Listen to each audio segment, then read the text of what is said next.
আপনারা দেখছেন max TV এবং ম্যাক্স টেলিভিশন 2। আজকে দুটো প্রতিবেদন নিয়ে আপনাদের সাথে একসাথে আলোচনা করব। এই প্রতিবেদনের মধ্যেই দুটো বিষয় নিয়ে আলোচনা থাকবে। তারপরেই পরের প্রতিবেদনটি আপনাদের কাছে আগাম দেওয়ার চেষ্টা করব। যে আজকে দুটো খেলা রয়েছে, একটা হচ্ছে মুম্বাই ইন্ডিয়ান্স এবং দিল্লি ক্যাপিটালস, আর একটা হচ্ছে Lucknow super giants versus Gujarat Titans. তো সেইখানেই আমি আলোচনা করব, আর এই প্রতিবেদনে আপনারা দুটো খেলার প্রতিবেদন শুনতে পাবেন। তো প্রতিবেদনটি আপনারা মন দিয়ে শুনবেন, সামান্য বড় হতে পারে। আর যদি প্রতিবেদনটি শেষ মুহূর্ত পর্যন্ত শোনেন তাহলে অনেক কিছু ইনফরমেশন পাবেন, অনেক কিছু জানতে পারবেন এবং অনেক কথাবার্তাও আপনারা বলতে পারেন, কমেন্টস করতে পারেন। কমেন্টসটা অত্যন্ত জরুরি। কমেন্টস করতে পারেন, আপনাদের মতামত জানাতে পারেন। সেটা আমার পক্ষেও হতে পারে, আমার বিপক্ষেও হতে পারে, আমার সমালোচনাও হতে পারে, কিন্তু সেটা যেন লজিক্যাল হয়, সেইটাই আমার বলার উদ্দেশ্য। প্রথম হচ্ছে যে রয়্যাল চ্যালেঞ্জার্স বেঙ্গালুরু এবং রাজস্থান রয়্যালসের খেলা গতকাল হয়ে গিয়েছে। যেহেতু অনেক রাতে শেষ হয়, তো প্রতিবেদন সকালবেলায় অনেক সময় দেওয়া সম্ভব নয়, তো খেলার আগেই প্রতিবেদন দেওয়া উচিত। তো সেই জন্যে গতকালের কি আলোচনা হলো, সবাই কি মতামত দিলেন, সবাই কি বললেন, সেই বিষয়ে কথা বলা এবং আপনাদেরকে জানানো যে আমার বিশ্লেষণ কী। এবং পরবর্তী যে খেলাটি রয়েছে মুম্বাই ইন্ডিয়ান্স এবং দিল্লি ক্যাপিটালস, সেই খেলাটিরও কি হতে পারে, সেই খেলাটিও আজকে কীরকম হতে পারে এবং কি হতে পারে, এবং মুম্বাই ইন্ডিয়ান্স কোন অবস্থাতে আছে। তো পুরো প্রতিবেদনটি আপনারা দেখুন। প্রতিবেদনটি শুরু করা যাক। গতকাল যে রাজস্থান রয়্যালস এবং রয়্যাল চ্যালেঞ্জার্স বেঙ্গালুরুর মধ্যে খেলা হয়েছে, তারা কিন্তু সেই খেলায় আবার রয়্যাল চ্যালেঞ্জার্স বেঙ্গালুরু পরাজিত হয়েছে। যদিও বিরাট কোহলির 17 রান ছিল, 113 রান ছিল, 9 উইকেট, কোনো নট আউট ছিলেন। 113 রান করে বিরাট কোহলি নট আউট ছিল এবং 7,500-এর ওপর আইপিএলে রান করেছেন। সেটি একটি রেকর্ড নজির সৃষ্টি করেছেন। তো স্ট্রাইক রেট প্রায় ধরুন শেষ মুহূর্তে পর্যন্ত 155-56 ছিল, কিন্তু আলটিমেটলি রয়্যাল চ্যালেঞ্জার্স বেঙ্গালুরু জিততে পারেনি, কারণ 183 রানটা যথেষ্ট ছিল না। যথারীতি Virat Kohli, Royal Challengers Bengaluru, Faf du Plessis team অনেক বেশি নির্ভরশীল দেখা যাচ্ছে এই টুর্নামেন্টে, বা বিগত আইপিএলগুলোতেও দেখা গিয়েছে। তারা সব থেকে বেশি নির্ভরশীল ফাফ ডু প্লেসি এবং বিরাট কোহলির ব্যাটিংয়ের উপরে। কারণ ক্যামেরন গ্রিনকে যে টাকা খরচা করে নিয়ে আসা হয়েছে, সে ক্যামেরন গ্রিন কিন্তু সেইভাবে কাজ করতে পারছেন না। ক্যামেরন গ্রিন কিন্তু নিজের সেই ক্ষুরোধার ব্যাপারটা দেখাতে পারছেন না। একদম অফ ফর্মে ক্যামেরন গ্রিন রয়েছেন। আর ম্যাক্সওয়েল, এর আগেও আমি বলেছি যে ম্যাক্সওয়েলকে কী করতে টিমে নেওয়া হয় সেই নিয়ে আমার খুব সন্দেহ আছে। সিরাজ যথারীতি ভালো ফর্মে নেই, যদিও গতকাল একটি উইকেট নিয়েছে। টপলিকে দিয়ে খেলাচ্ছেন, দুটো লেফট হ্যান্ডার বোলারের কোনো প্রয়োজন আছে, বৈষয়িক বিজয় কুমারকে তারা খেলাচ্ছেন না। অর্থাৎ তাদের কম্বিনেশন, তাদের 11 জন নিয়ে তারা ঠিক সন্দিগ্ধ। এবং ময়ঙ্ক ডাগারকে আমি বলেছিলাম যে ময়ঙ্ক ডাগারকে খেলানো উচিত, কিন্তু ময়ঙ্ক ডাগারকে এমন একটা সময় বল করতে দেওয়া হচ্ছে। গতকাল ময়ঙ্ক ডাগার কিন্তু কোনো কিছুই খুঁজে পাননি। তো ময়ঙ্ক ডাগারের একটা ওভারে 24 রান, সেটা কিন্তু অনেক কিছু পরিবর্তন করে দিয়েছে। ম্যাক্সওয়েল ব্যাটে তো রান পাচ্ছেনই না, এবং বারবারই এটা প্রমাণিত যে ম্যাক্সওয়েল কিন্তু আইপিএলে খুব বেশি ভালো খেলেন না। তো এই কম্বিনেশন নিয়ে যে জায়গায় পৌঁছে গেছেন, তাতে বিরাট কোহলির একার পক্ষে বা ফাফ ডু প্লেসি বিরাট কোহলির ওপর নির্ভরশীল একটা দল, এবং বোলিং লাইন আপে যেখানে ব্যালেন্সের অভাব, সেই ব্যালেন্স যদি ঠিক না থাকে এবং তাদের যদি নতুন কোনো পদ্ধতি না থাকে, ফ্লোটিং যদি বিষয়টা না থাকে, তাহলে পরে কিন্তু তাদের যে ফলাফল হওয়ার কথা সেটাই হয়েছে। ওদিকে রাজস্থান রয়্যালসকে দেখুন, যে প্রচণ্ড ব্যালেন্স দল। সঞ্জু স্যামসন দারুণ টাচে রয়েছেন, অনেক বুদ্ধিমত্তার সঙ্গে অনেক সিরিয়াসলি ক্রিকেটটা খেলছে। সঞ্জু স্যামসনের ট্যালেন্ট নিয়ে কোনো প্রশ্ন ছিল না, কিন্তু তার সিরিয়াসনেস নিয়ে প্রশ্ন অবশ্যই ছিল। কারণ তিনি খুব ভালো শুরু করে একটা 20-25 রান করে একটা ক্যাজুয়াল শট মেরে আউট হয়ে যাচ্ছেন, কিন্তু এই আইপিএলে সঞ্জু স্যামসনকে কিন্তু দেখা যাচ্ছে একদম সেটা করতে না। এবং কালকে একটা ব্রিলিয়ান্ট 69 রানসের ইনিংস খেলে গেছে। যশস্বী জয়সওয়াল ফর্মে নেই, যশস্বী জয়সওয়ালকে কিন্তু এবার একটুখানি মাথা ঘামাতে হবে। যদিও রিল্যাক্স হতে বলা হয়েছে, রিল্যাক্স করে রেখেছে এবং খুব ভালো তাদের মধ্যে কমিউনিকেশন। সাঙ্গাকারার যে কমিউনিকেশন স্কিল, সেটা যে সর্বৈব একটা অন্য মাত্রা যোগ করেছে টিমে, সেটা বোঝা যাচ্ছে। প্রত্যেকের সঙ্গে প্রত্যেকের যে কমিউনিকেশন, সেই কমিউনিকেশনের কিন্তু কোনো তুলনা নেই। সুতরাং সেই কমিউনিকেশনের জায়গা থেকে যশস্বী জয়সওয়াল নিশ্চয়ই ছন্দে ফিরে আসবেন, কিন্তু যশস্বী জয়সওয়ালকে কিন্তু এখন অবধি ছন্দে দেখা যায়নি। কিন্তু জস বাটলার যিনি রান পাচ্ছিলেন না 13 আগের খেলাটাতে করেছিলেন বিগত ম্যাচে, তো সেখান থেকে মনে হয়েছিল যে জস বাটলার ফিরে আসতে পারেন, এবং কালকে তো দুর্দান্ত ক্রিকেট খেলেছেন। পুরনো জস বাটলারকে দেখা গেছে। জস বাটলারের ফর্মে থাকা, সঞ্জু স্যামসনের ফর্মে থাকা, এবং সঞ্জু স্যামসন নিজের ফর্মটাকে মেনটেন করছেন, উইকেটটাকে ছুড়ে দিচ্ছেন না, এটা খুব। তারপরে বোলিং লাইন আপে আপনি ব্যালেন্স দেখুন, বোলিং লাইন আপে যজুবেন্দ্র চাহেল, অশ্বিন দুজন, ওদিকে আপনি দেখুন যে রন্ডে বার্গার, ট্রেন্ট বোল্ট এরা খেলছেন, এবং এই যে বোলিং লাইন আপ কালকে অন্তত 7 জন, রিয়ান পরাগকে দিয়ে বল করিয়েছেন সঞ্জু স্যামসন, 7 জনকে প্রায় ইউজ করেছেন তারা। সুতরাং সব মিলিয়ে যে অবস্থাটা, আবেশ খান, তো সব মিলিয়ে যে পরিস্থিতিতে রাজস্থান রয়্যালসের যে বোলিং লাইন আপে ব্যালেন্স, যে তাদের ব্যাটিং লাইন আপে যে অলরাউন্ড এবিলিটি, পরের দিকে ধ্রুব জুড়েল আছেন, কালকে ফেল করেছেন, রিয়ান পরাগও কালকে ফেল করেছেন, কিন্তু ছন্দে রিয়ান পরাগ আছেন। রিয়ান পরাগকে একটু সজাগ থাকতে হবে। কালকে যে অবস্থায় নেমেছিলেন সেই অবস্থায় মারতে গিয়েছিলেন এবং শর্ট মিড উইকেটে ক্যাচ হয়েছে, ফ্লিকটা অসাধারণ ছিল, কিন্তু বিষয়টা হলো যে বিরাট কোহলির ডান দিকে এবং বাঁ দিক দিয়ে চলে গেলে কিন্তু আলাদা জিনিস হতো।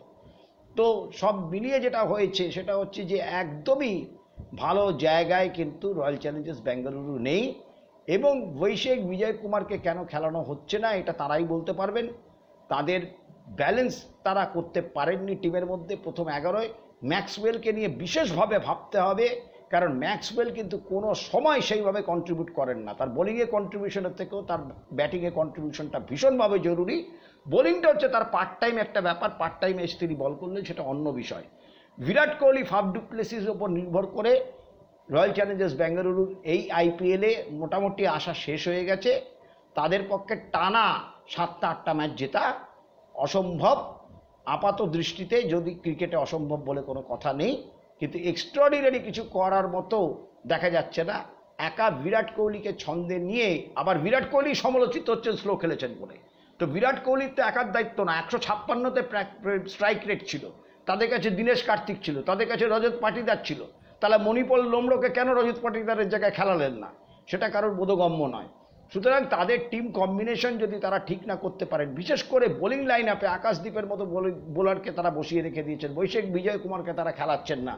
সুতরাং সব মিলিয়ে যে অবস্থায় রয়্যাল চ্যালেঞ্জার্স বেঙ্গালুরু রয়েছে তাতে তাদের পক্ষে ঘুরে আসা অসম্ভব। জস বাটলার বলেছেন 13 রানের ইনিংসের সময় আমি বুঝতে পেরেছিলাম যে একটা শুধু ইনিংসের দরকার ছিল, সেই ইনিংসটা হয়ে গিয়েছে, এবং সঞ্জু স্যামসন বলেছেন যে আমরাও সেটাই ভাবছিলাম যে একটা শুধু ইনিংসের দরকার। সাঙ্গাকারা বলেছেন আমরা খুব ভালোভাবে কমিউনিকেট করি, নিজেদের মধ্যে খুব ভালোভাবে সম্পর্ক রাখি, প্রত্যেকটা প্লেয়ারের সাথে টাচে থাকি এবং তাদেরকে রিল্যাক্সে রাখার চেষ্টা করি, তাদেরকে চাপ সৃষ্টি করি না, যার জন্য এই রেজাল্ট। জাস্ট যে কোনো দিন খেলতে পারতো, জস বাটলারের কথা বলেছেন। আর যশস্বী জয়সওয়ালের কথা বলেছেন একটা ভালো স্পেসে রয়েছে, 1-2 ম্যাচ খারাপ গেছে বলেই সে খারাপ প্লেয়ার হয়ে গেছে সেটা নয়। ফর্মটা হচ্ছে, ক্লাসটা হচ্ছে টেম্পারামেন্ট, ক্লাসটা হচ্ছে পার্মানেন্ট, ফর্মটা টেম্পোরারি হতে পারে যে কোনো দিন। জয়সওয়ালেরও একটা প্লেয়ার, একটাই ম্যাচ দরকার এবং তারপরেই সে ছন্দে ফিরে আসবে। সুতরাং সব মিলিয়ে রাজস্থান রয়্যালস দুর্দান্ত জায়গায় রয়েছে, 4টি ম্যাচে 4টি জয়লাভ, এবং রয়্যাল চ্যালেঞ্জার্স বেঙ্গালুরু এটি হচ্ছে তাদের 4 নম্বর হার। সুতরাং এখান থেকে তাদের পক্ষে জেতা 9টার মধ্যে অন্তত তাদেরকে 8টা ম্যাচ জিততে হবে, যেটা তাদের পক্ষে অসম্ভব, আপাত দৃষ্টিতে সম্ভব বলে মনে হচ্ছে না। কারণ তাদের পরের বারের সময় যখন পরের বার তারা টিম তৈরি করবেন আইপিএলে, রয়্যাল চ্যালেঞ্জার্স বেঙ্গালুরু, তাদেরকে অনেক বেশি নজর দিতে হবে যে কারা ম্যাচ উইনার হতে পারেন, সেই সমস্ত বোলারকে নেওয়া, কারাদেরকে সংগ্রহ করতে হবে। অতিরিক্ত টাকা খরচা করলেই হবে না, ব্যালেন্স কিভাবে তৈরি করতে হবে, অলরাউন্ডার কাদেরকে নেওয়া উচিত, কাদেরকে রাখা উচিত, কাদেরকে রাখা উচিত নয়, সেই দিকে নজর রাখতে হবে। সুতরাং এই হচ্ছে রয়্যাল চ্যালেঞ্জার্স বেঙ্গালুরুর অবস্থা। এইবার চলে আসুন যে মুম্বাই ইন্ডিয়ান্স এবং দিল্লি ক্যাপিটালসের মধ্যে খেলা আজকে অনুষ্ঠিত হবে। আর কিছুক্ষণের মধ্যেই 3টের সময় টস হবে, 3:30 থেকে খেলা শুরু হবে ওয়াংখেড়েতে। এবার কোন পিচে খেলা হবে সেইটাই হচ্ছে বিশাল ব্যাপার। ওয়াংখেড়েতে জেনারেলি ব্যাটসম্যান প্যারাডাইস থাকে, পিচে বাউন্স থাকে, পিচের শুরুতে মুভমেন্ট থাকে, কিন্তু আজকে দিনের বেলায় খেলা, এবং সম্ভবত আজকে হার্দিক পান্ডিয়া মুম্বাই ইন্ডিয়ান্সের অধিনায়কত্ব দায়িত্ব নেওয়ার পরে প্রথমবার হয়তো জিততে চলেছেন। যদিও সকালবেলার যে খবর, সেই খবরে শোনা যাচ্ছে যে রোহিত শর্মাই কিন্তু আজকে পেছন থেকে অধিনায়কত্ব করার চেষ্টা করবেন। যদিও আপনাদেরকে খবর দিয়েছিলাম যে রোহিত শর্মাকে অধিনায়কত্ব করার কথা অনুরোধ করা হয়েছিল, কিন্তু রোহিত শর্মা কিন্তু সেটাকে প্রত্যাখ্যান করেছেন। তো যাই হোক, সেটা কি হবে না হবে সেটা মাঠেই দেখা যাবে। তবে মুম্বাই ইন্ডিয়ান্সের যে অবস্থায় তারা দাঁড়িয়ে আছে, তাদের কিন্তু অবস্থা খুবই খারাপ। 3টে ম্যাচেই তারা পরাজিত হয়েছে এবং এটা হচ্ছে 4র্থ ম্যাচ। তা হার্দিক পান্ডিয়ার কাছে অনেক বেশি সুযোগ আছে এই ম্যাচটিতে একটা জয়লাভ অ্যাটলিস্ট গ্রহণ করার, মানে পক্ষে নিয়ে আসা মুম্বাই ইন্ডিয়ান্সের। এবার মাঠের মধ্যে তারা একাত্মভাবে থাকবেন কিনা, একাত্মভাবে খেলবেন কিনা, সেই দিকে নজর রাখতে হবে। তবে সূর্যকুমার যাদব এবং রোহিত শর্মার যদি কম্বিনেশন, সূর্যকুমার যাদব আজকে খেলবেন বলেই আমার ধারণা। যদি খেলেন সেক্ষেত্রে টিম ডেভিড খেলবেন না, টিম ডেভিডের জায়গায় সূর্যকুমার যাদব খেলবেন। এবং দেখতে হবে আকাশ মাডওয়াল, শুরু থেকে আকাশ মাডওয়ালকে রাখা উচিত। এবং রোহিত শর্মা এবং সূর্যকুমার যাদবের যদি ম্যানেজমেন্টের উপরে চাপ থাকে, তাহলে আকাশ মাডওয়াল এবং সূর্যকুমার যাদব তো খেলবেনই, আকাশ মাডওয়ালও খেলবেন বলেই আমার ধারণা। আকাশ মাডওয়াল হচ্ছেন একজন উইকেট টেকার এবং সেক্ষেত্রে বুঝতে পারা যাবে যে সঙ্গবদ্ধতা কতটা আছে মুম্বাই ইন্ডিয়ান্সের আজকে খেলার মধ্যে সেই দিকে। এবার আপনি যদি দিল্লি ক্যাপিটালসের দিকে যান, তারা কিন্তু 3-4টে প্লেয়ারের উপর নির্ভরশীল। এদিকে ব্যাটিংয়ে ধরুন মার্শ এখন অবধি জ্বলে ওঠেননি, কবে জ্বলে উঠবেন বলা মুশকিল। এদিকে ধরুন আপনি ঋষভ পান্ত ভালো ছন্দে আছেন, সবাই বলছেন ঋষভ পান্তকে T20 দলে নেওয়ার কথা। অস্ট্রেলিয়ান সিরিজের কথা, টেস্ট সিরিজের কথা মাথায় রেখে এবং WTCর কথা মাথায় রেখে আমার তো মনে হয় ঋষভ পান্তকে আরও বেশি সময় দেওয়া উচিত। তাড়াহুড়ো করে জুন মাসে ঋষভ পান্তকে T20 দলে নেওয়া উচিত নয়, এই মুহূর্তে উচিত নয়। তাকে ম্যাচ প্র্যাকটিসের মধ্যে রাখা উচিত, সে ছন্দে থাকুক, এটা আমরা চাই। তাকে অনেক বেশি জরুরি অস্ট্রেলিয়ায় যখন 5 সিরিজের টেস্ট ম্যাচ শুরু হবে, যেটা 1 নভেম্বর থেকে শুরু হবে এবং প্রথম টেস্ট ম্যাচ পার্থে অনুষ্ঠিত হবে। এবার হচ্ছে যে রোহিত শর্মা কে রিটেনশন, যখন রিটেন হবে 3জন বিদেশি, 3জনই একে রিটেন করতে হয় এবং তাতে মুম্বাই ইন্ডিয়ান্স সম্ভবত মন মানিয়ে ফেলেছে যে তারা রোহিত শর্মাকে রিটেন করবেন না। এবং মুম্বাই ইন্ডিয়ান্সের ফ্র্যাঞ্চাইজি মন ঠিক করে ফেলার থেকেও বেশি বড় কথা যে রোহিত শর্মা কিন্তু মুম্বাই ইন্ডিয়ান্সে আগামী দিনে থাকছেন না, এটা একদম নিশ্চিত। কোথায় যাবেন, কোন দলে যাবেন, সেটা হচ্ছে পরবর্তী সময় বোঝা যাবে। সুতরাং সব মিলিয়ে যে অবস্থা রয়েছে তাতে ধরুন ওদের যে খালিল আহমেদ রয়েছে লেফট হ্যান্ডেড বোলার, খুব ভালো বল করেছেন, কিন্তু আবার কনসিস্টেন্সি নেই। অ্যান্ড্রিউ নকিয়েরও দেখুন কনসিস্টেন্ট নয়, কনসিস্টেন্সির অভাব আছে। কুলদীপ যাদবের নিগল আছে, সুতরাং কুলদীপ যাদব খেলছেন না। সুতরাং ওদেরকে নির্ভর করতে হবে অক্ষর প্যাটেলের অলরাউন্ড এবিলিটি। অক্ষর প্যাটেলকে যেভাবে বল করেন সেইভাবে বল করে চললেন এবং ব্যাটেও কিন্তু অক্ষর প্যাটেলকে একটা গুরুত্বপূর্ণ ভূমিকা গ্রহণ করতে হবে, যেহেতু মিচেল মার্শ কিন্তু এখন অবধি সেইভাবে খেলতে পারেননি। তো ডেভিড ওয়ার্নার প্রত্যেক জায়গায় খেলেন, এখানেও ডেভিড ওয়ার্নারের উপর ওদেরকে নির্ভরশীল করতে হবে। সুতরাং ওদের নির্ভরতার জায়গাটা বলতে বোলিং, আর ওদের নির্ভরতার জায়গাটা হচ্ছে টপ অর্ডার। টপ অর্ডারে ট্রিস্টন স্টাফস খুব ভালো ফর্মে রয়েছেন। ওদিকে ঈশান কিশনের একটা বিশাল পরীক্ষা রয়েছে, ঈশান কিশন কীভাবে এগোবেন, কীভাবে যাবেন, কীভাবে T20 দলে থাকবেন কি থাকবেন না সেই ব্যাপারেও বিষয়টা রয়েছে। তো ওদের বোলিং লাইন আপ যথেষ্ট স্ট্রং। মুকেশ কুমারকেও দেখা যেতে পারে আজকে খেলতে, এবং মুকেশ কুমার যদি খেলেন তাহলে মুকেশ কুমারের কিন্তু সবাই সমালোচিত করেন, কিন্তু মুকেশ কুমার T20-তে 4 ওভারের খেলায় শেষের দিকে বল করতে এসে যথেষ্ট ভালো ইয়র্কার তার হাতে রয়েছে এবং সব মিলিয়ে মানে গতির পরিবর্তন করতে পারেন এবং খুব বেশি গতিতে বল না করলেও এমন একটি জায়গায় বল রাখেন যে যেখান থেকে এবং বলটি অনেক কিছু হতে পারে। এবং আরেকটি গুরুত্বপূর্ণ প্লেয়ার আজকে হয়ে উঠতে পারেন পীযূষ চাওলা, যিনি বরাবর হয়ে এসছেন। সুতরাং সব মিলিয়ে যদি আপনি দেখেন কাগজে কলমে, মুম্বাই ইন্ডিয়ান্স অনেক শক্তিশালী দল, প্রথম থেকেই শক্তিশালী দল, কিন্তু তাদের এই টিম সাজানোর ক্ষেত্রে তাদের যে একটা অদ্ভুত একটা ব্যাপার চলছে, টিমের মধ্যে যে সঙ্গবদ্ধতা নেই, সেইটা একটা বিশাল কারণ হয়ে দাঁড়িয়েছে তাদেরকে এগিয়ে যাওয়ার ক্ষেত্রে। সুতরাং সব মিলিয়ে আপনারা দৃষ্টি রাখবেন, 3টের সময় টস হবে, কোন পিচে খেলা হচ্ছে সেটা খুব গুরুত্বপূর্ণ এবং পিচ অনুযায়ী কিন্তু টিম হবে। তবে যে অবস্থায় রয়েছে তাতে রোহিত শর্মা, কালকে বিরাট কোহলি যেরকম খেলেছেন, রোহিত শর্মাকেও কিন্তু নিজের ছন্দে ফিরে আসতে হবে। অত বেশি এই